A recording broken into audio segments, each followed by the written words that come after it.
علیکم ورحمۃ اللہ وبرکاتہ نحمدہ ونصلی علی رسولہ الکریم اما بعد۔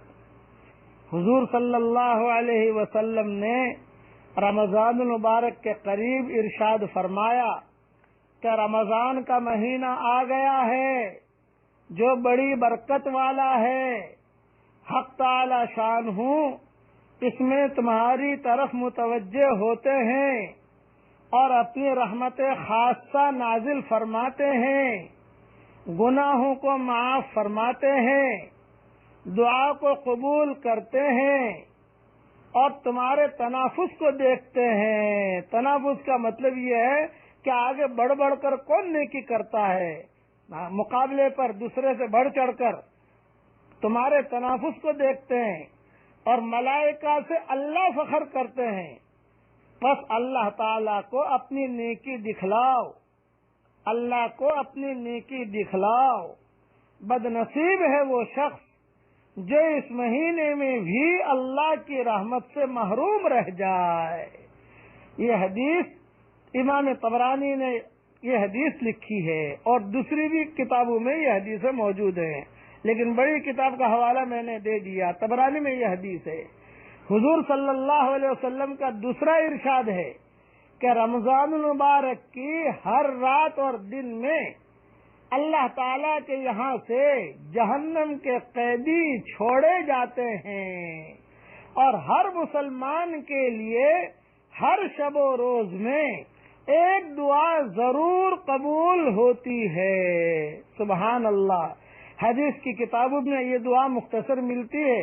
عبداللہ ابن عمرو ابن عاص افطار کے وقت دعا کرتے تھے، اللہم انی اسألک برحمتک التی وسعت کل شیء ان تغفر لی۔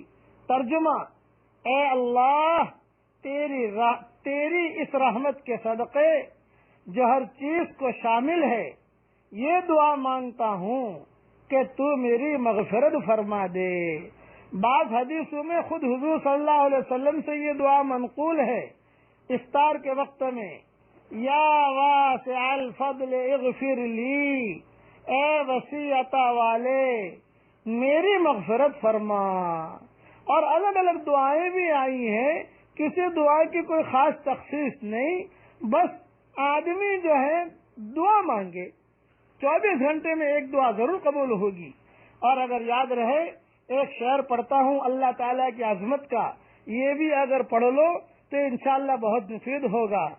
تیری عظمتوں سے ہوں بے خبر، تیری عظمتوں سے ہوں بے خبر، یہ میری نظر کا قصور ہے، یہ میری نظر کا قصور ہے۔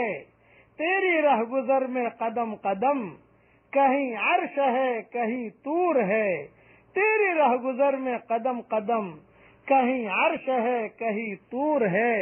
یہ بجا ہے مالک بندگی، یہ بجا ہے مالک بندگی، میری بندگی میں قصور ہے۔ یہ خطا ہے میری خطا مگر، یہ خطا ہے میری خطا مگر، تیرا نام بھی تو غفور ہے۔ یہ بتا کہ تجھ سے ملوں کہاں، یہ بتا کہ تجھ سے ملوں کہاں، مجھے تجھ سے ملنا ضرور ہے، کہیں دل کی شرط نہ ڈالنا، ابھی دل نگاہوں سے دور ہے۔